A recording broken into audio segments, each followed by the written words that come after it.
Hello everyone, Assalamualaikum warahmatullahi wabarakatuh. Now we're going to learn about the present continuous, past continuous, and future continuous.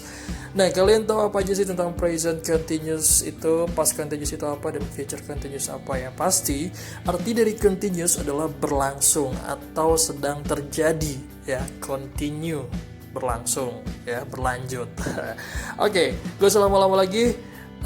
Akan kita bahas tentang present continuous. Apa itu present continuous? Present continuous adalah bentuk tenses yang digunakan untuk menyatakan kejadian yang terjadi pada saat ini atau sedang terjadi.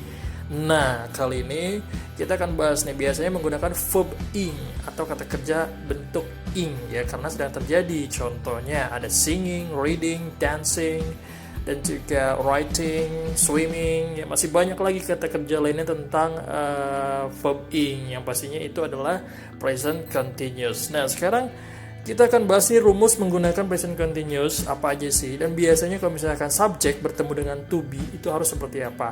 I pasti ketemu sama am, he, she, it pasti is, dan they, we, you pasti are. Nah, contoh dari subject to be verb ing yang pertama, ya, I am eating, berarti saya sedang makan, sedang terjadi makan, ya. Atau bentuk she-nya, she is eating, she pasti ketemu is. Dan selanjutnya ada they are eating.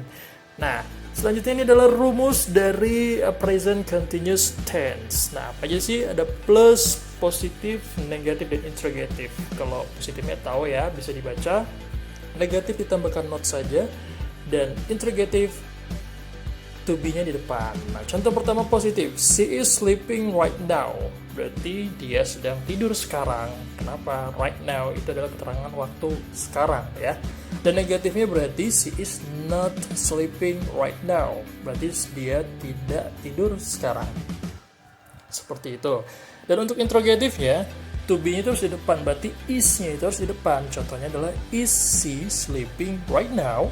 Nah, harus ada tanda tanya di belakangnya karena menanyakan, dan interrogative. Oke, sampai sini paham ya tentang present continuous tense. Selanjutnya kita akan ke pembahasan berikutnya, yaitu past continuous tense. Nah, apa itu past continuous? Past continuous adalah bentuk tenses yang digunakan untuk menyatakan kejadian selama waktu tertentu pada waktu lampau. Past, lampau, ya. Ini biasanya menggunakan to be, dan to be-nya itu harus bukan is mr lagi, tapi harus was atau were. Why? Karena past. Nah, was ini biasa digunakan untuk subjek tunggal atau satu orang. Kalau were biasa digunakan untuk subjek jamak atau lebih dari satu orang. Nah, contohnya untuk rumus past continuous tense, ya, untuk kalimat positifnya, subjek bertemu dengan to be-nya adalah was atau were, dan juga verb ing. Untuk negatifnya, subject to be plus not, verb ing, dan interrogative to be, was atau were, subject, dan was, verb ing. Dan juga tanda tanya, ya. Untuk positif, he was waiting for you yesterday. Dan di sini untuk kalimat positifnya berarti he was. Kalau satu tunggal berarti was, ya. Kalau they berarti were. Selanjutnya untuk negatifnya, he was not, ditambahkan not saja atau wasn't juga bisa. Jadi he was not waiting for you yesterday.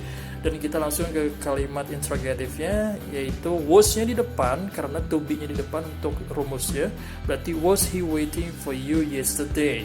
Dan jangan lupa dikasih tanda tanya karena kalimat interrogatif atau kalimat tanya.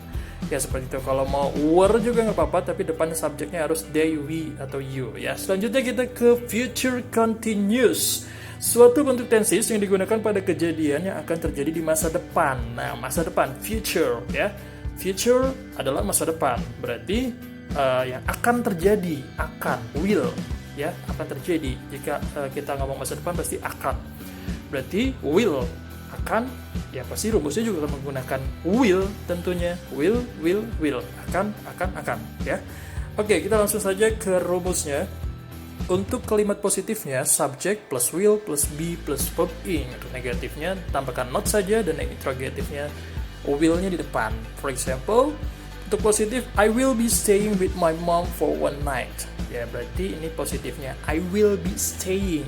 Ya, walaupun itu will, tapi tidak ada perubahan bentuk kata kerja lainnya, ya. Dan untuk negatifnya ditambahkan not saja, berarti I will not be staying with my mom for one night.